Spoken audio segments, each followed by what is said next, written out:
So is PlayStation changing their strategy when it comes to putting their games on other platforms? They said we're building a dedicated team to take the very best PlayStation experiences and put them into other places. Places like the Nintendo Switch 2, like PC, and to Xbox.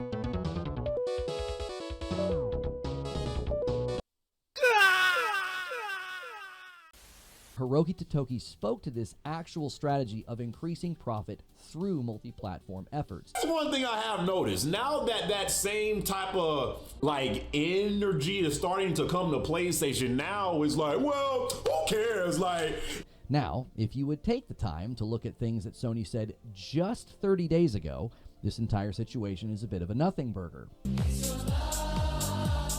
What is the reason of buying a PlayStation 5, PlayStation 5 Pro, or a PlayStation 6 if PlayStation doesn't have games that are exclusive anymore?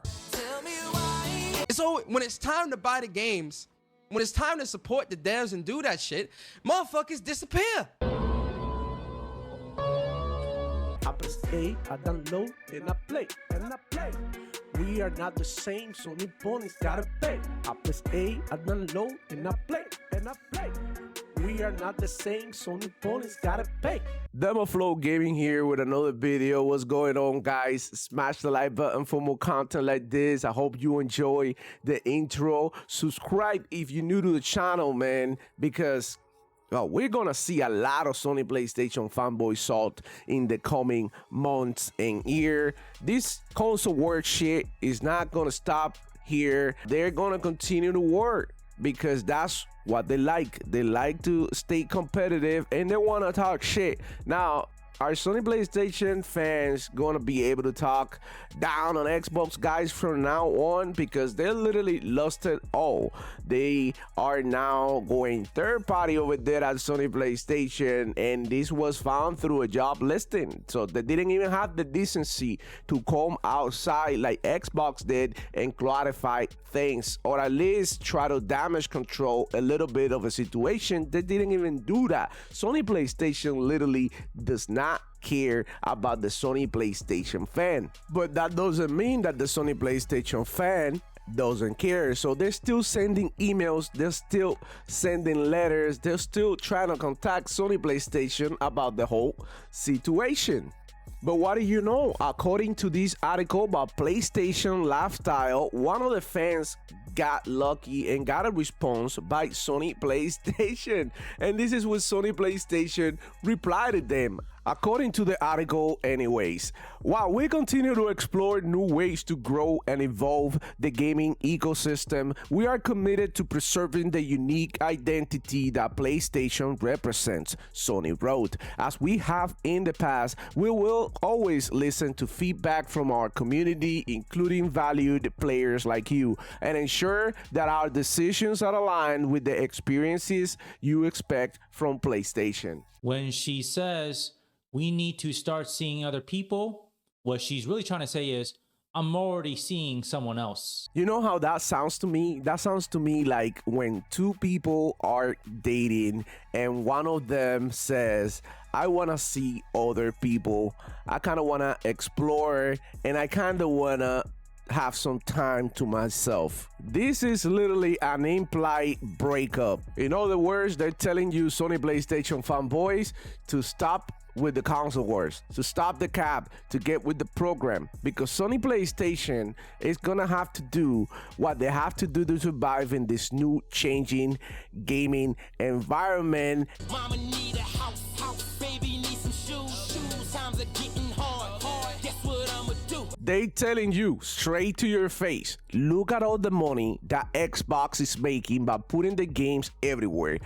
We could be just like them. And it's true, Sony PlayStation has been leaving a lot of money on the table just because of their ego and wanted to go the exclusivity route. You Sony PlayStation fanboys took out of context the words of Satya Nadella. He said at one point, I hate exclusivity. It is not good for the business and I want to get rid of it. I remember when Satya said that, a lot of Sony PlayStation fans came outside and started saying the whole slate, Xbox is going third party, yada yada. You guys know the story. they never expected Sony PlayStation to do the same thing. And we were saying it here, once Sony PlayStation sees how much money Xbox is making on their platform, they won't be able to resist themselves, and they are going to go ahead and do the same. The Sony PlayStation only fans needed a ray of hope, so Shinobi 602, of course, is the last man standing. Help me, Obi-Wan Kenobi. You're my only hope. The last man saying, you need to believe. All you have to do is believe. Believe, bro. Oh no! Believe that. Same dude who couldn't predict that Helldivers 2 was releasing in Xbox as soon as this month. We got Xbox Gaming saying and asking this question, who is more credible, Xbox fanboys morons or these actual insiders with contacts in the industry? I know a lot of content creators out there with terrible takes. This guy is high up there. But let's keep going here. That's right.